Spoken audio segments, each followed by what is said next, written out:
All right, I'm gonna do a video on this because why not? So yeah, and I've got another Billie Eilish shirt because of course.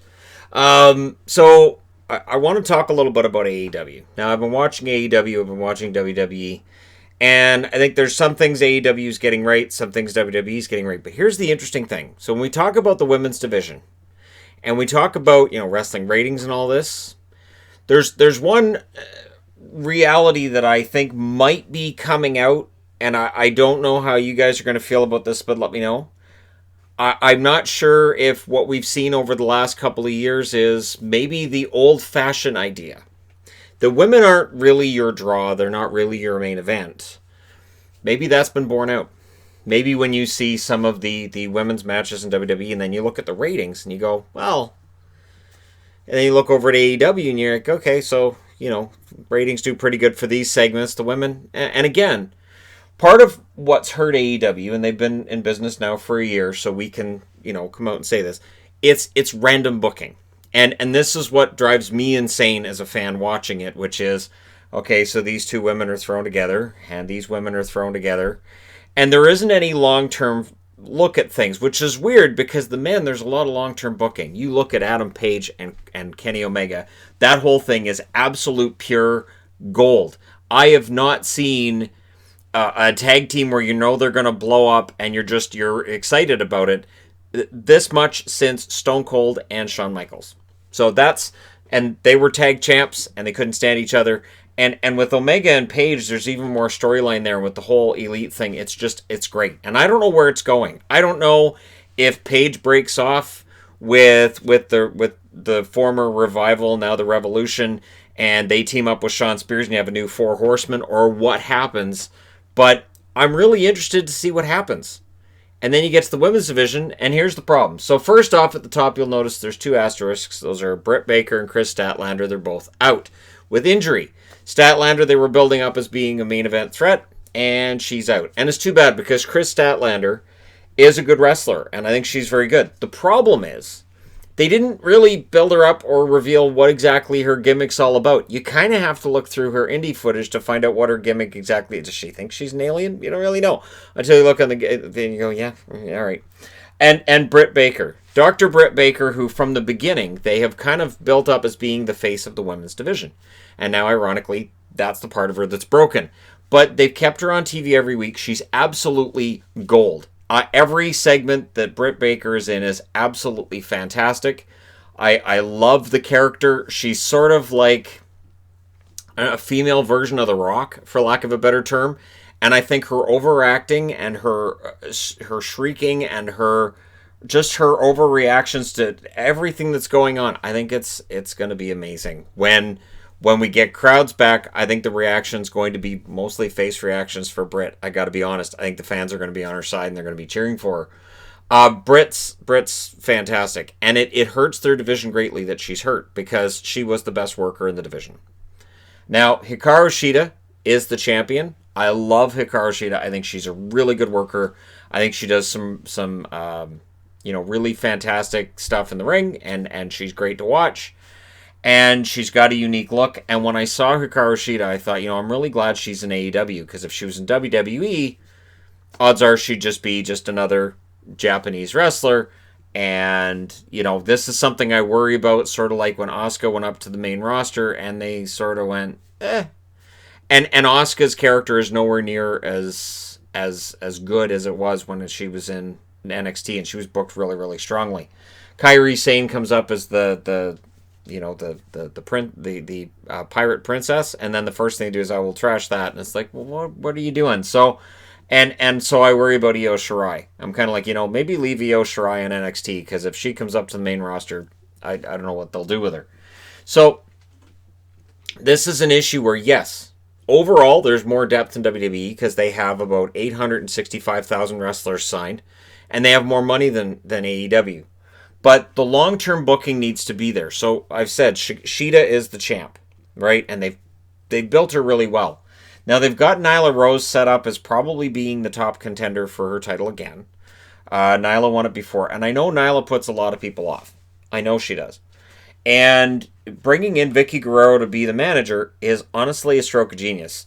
And the first time that I heard Vicky Guerrero on an AEW show, I was like, okay, if they can get Vicky in there, that is the best heater you can get as a manager, and honestly, it's pretty darn brilliant to have Vicky Guerrero there.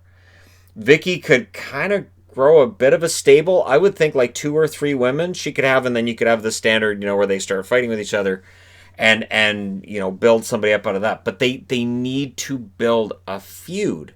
Hikaru Shida's champ. Who is she feuded with? Not really anybody for the most part. Now, I've got Big Swole on the board here. I didn't put them on in any order. Big Swole, of course, is feuding with Baker and keeping Baker on TV. I thought her bit where she's like, I get ready, I get here, and now I'm banned from the building. I've got a restraining order. This is stupid kind of thing. I thought it was well done, that whole segment. And then later on, when she's there with the mask on, and she challenges Baker, and of course, what I loved with that was she throws the restraining order, the paper, and it looked like, Baker made it like her nose got broken. Nothing touched her. And he said, well, Rebel hit her in the face. No, she didn't. No, nothing. But Baker sold it like she'd been shot, and it was wonderful. Big Swole, I think, and it's difficult because, again, you don't have real fans in attendance. You just have the wrestlers around ringside reacting. I think Big Swole could get a huge fan reaction when fans come back. I do. If she's built properly. And then, really, in all honesty, the gold standard of this division, I think, will end up being Penelope Ford. Penelope Ford has the look. She has the raw talent. And I think she's further along right now than, say, Liv Morgan was a few years ago. And Liv Morgan still has her matches where you see moves and you go, that wasn't great. So I think Penelope Ford has all of the attributes you're looking for in a female superstar to get over, to have crowds hate her or love her, sort of like an Alexa Bliss level. And I think there's a lot of talent there. I do. I was honestly, the first time I saw her, I thought, well, she's there primarily for looks. But yeah, once you see her wrestle a few times, you're like, she's got talent.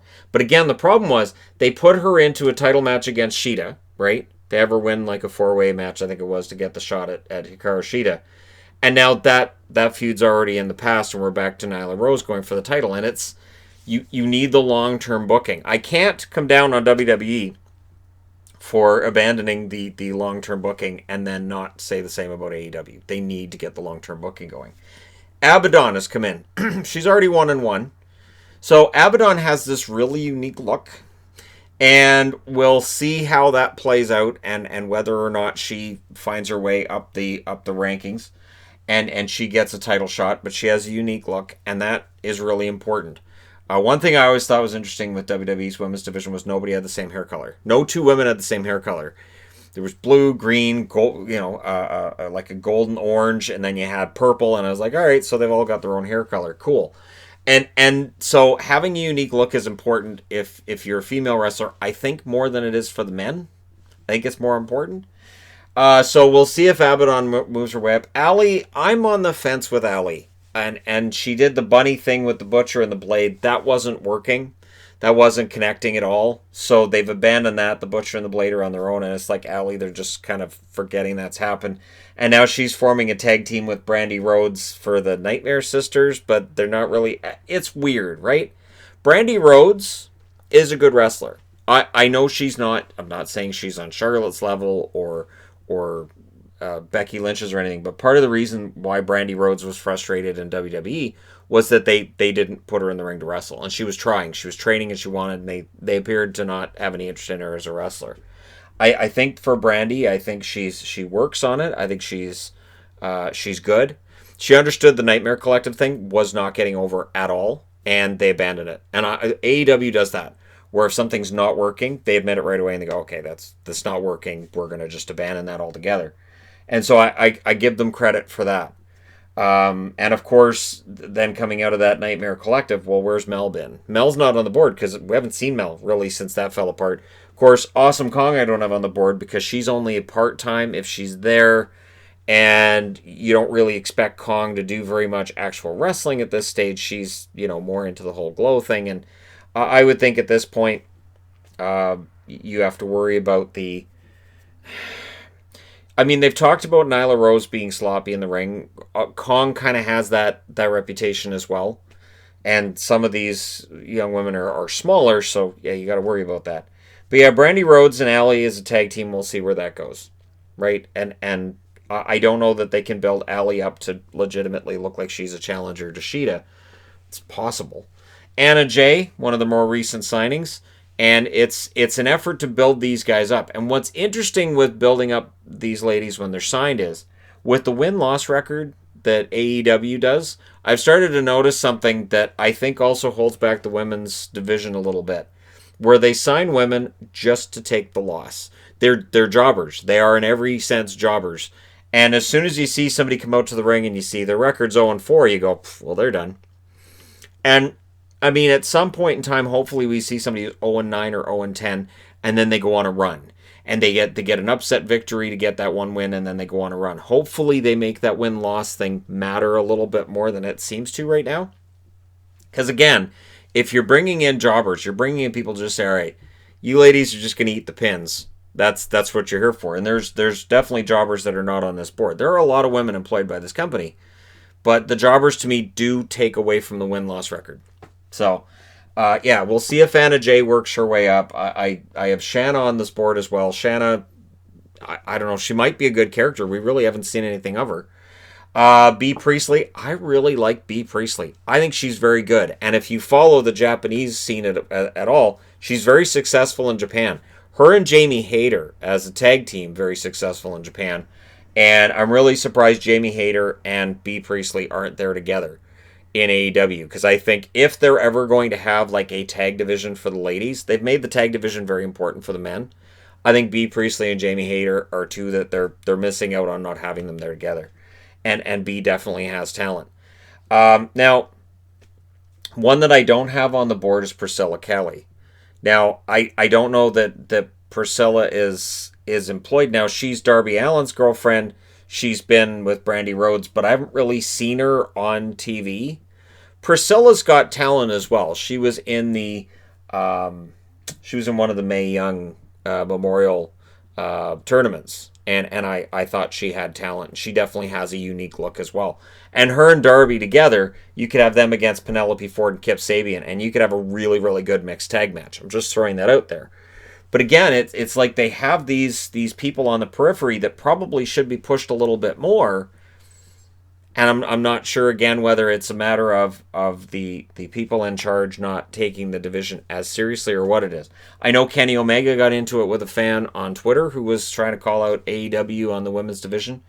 But we'll get to that. Yuka Sakazaki. Yeah. Good wrestler and talented. You'll notice Riho is not on the board. I haven't seen Riho since she lost her belt, so I'm assuming she's just wrestling in Japan. And I think part of what's hurt them too is with AEW, I think it seems like more with the women than even with the men. They've said, okay, so you're scheduled to wrestle here, but you can still wrestle elsewhere. Now, during the pandemic and the amount of travel that's been just cut right down or eliminated between countries, I think there are certain wrestlers that would be on this board if we had freedom of movement and if we didn't have a pandemic going on. I think there'd be guys and women that are wrestling in AEW that aren't right now. But yeah, Sakazaki I think is a good wrestler. Leva Bates, the librarian. I know Leva seems to be enjoying her role as the librarian. They could do so much more with her. She's a good wrestler. I remember when she was Blue Pants in NXT, and I remember her before that too. She is a good wrestler. She can go. And I'm not sure what they're doing with her. Because again, her and Peter Avalon, it's entertaining, but he's a jobber. And he's there to eat the pin. And there's something going on there with Brandon Cutler that's interesting too. But the reality is, Leva's there to smack people with a book, and I kind of wish we were seeing her in the ring more, because again I think there are certain women's wrestlers that could be a draw. Now, recent releases, Impact Wrestling released Tessa Blanchard. She did not go to AEW. I didn't hear that AEW had interest in bringing her in either. And Deonna Purrazzo's gone to Impact, likely to take the place of Tessa Blanchard, who's out. Now, for Tessa, of course, her coming out of Impact where she was champion, it's one of those weird things where I understand that intergender matches can be done well, but there is always going to be that perception that if a woman is your world champion, that the men in that company are weak. And whether that's real or it's not, that's going to be the perception. There are going to be people in the general public go, their champion's a woman? What's wrong with the men on that roster? And again, whether that's true or not, that perception is going to be out there. Tessa, she's been rumored to have issues with her behavior in the past and certain things that she said, and there are certain other wrestlers that aren't big fans of hers. So it's possible AEW went pass. It's possible she passed on them or they passed on her. And then Deonna Purrazzo, the funny thing is that while the internet wants to, go after Kenny Omega and AEW for why didn't you guys sign Purrazzo, at the time she got cut, all I saw was fans saying, she's out of shape anyways. She's not very good. I've seen her a few times. I don't see what the big deal is. And now that she went to Impact instead of AEW, people want to circle back and go, AEW is stupid not to sign her. Yeah, Deanna's a good wrestler. But there are a lot of good female wrestlers out there. ROH has good female wrestlers as well. Not that you see them on TV. But I think, the question for AEW is simple. The plan is to go to 2 shows where you have Dynamite, and then the show that we're seeing now online is Dark would eventually be that second show where you have your second show every week and you have another 2 hours on TV. Right now they have 2 hours every week to tell their story, and I think it's perfect. But it also means that women are going to play a less dominant role. They're going to be less obvious on TV. And I think if WWE only had 2 hours a week for programming, and that means all the NXT, all the SmackDown, all the rest, all the Raw, everything's all, mushed together, I really don't think we'd see Sasha Banks and Bayley in a main event. I don't. And again, I think it's if everybody in WWE was all on the same roster, I think we would see like Orton against Braun Strowman as a main event. You'd see AJ Styles in main events. You'd see. I really think that the biggest draws in wrestling are still the men, and for AEW, I think that's part of it. I think it's just the amount of screen time they have to give to the female wrestlers is going to be smaller, and so it's going to diminish how they look. A big part of wrestling isn't necessarily talent; it's how you're presented. And if you're presented as being a god among men, fans will they'll do one of 2 things. They'll either accept it and say, hey, pretty big guy, or they'll rebel. They'll go, hey, you're trying to cram this guy down our throats. We don't like it. And I think with women, I think there's some of that same thing where it's how they're presented. And with AEW, I think it's just long-term booking and, get Shida into a real feud. And whether it's with Nyla Rose, whether at some point Britt Baker comes back and challenges her, because Britt at some point has to win the title. Britt's fantastic. Get it done. But let me know your thoughts in the comment section below. As always, don't forget to hit like and subscribe if you're browsing your way through. You just happened upon this video. And hey, how would you fix the AEW women's roster? Like I said, to me, it's just a matter of long-term booking and, figure out who are you going to push and pick 3 or 4 women that you say these are going to be the 4 that we're going to build around and build them up and make sure that, you keep your fingers crossed that nobody's going to get hurt. Because again, when 2 of your top stars are out, it's going to hurt. But thank you guys so much for all your support. I will talk to you again soon.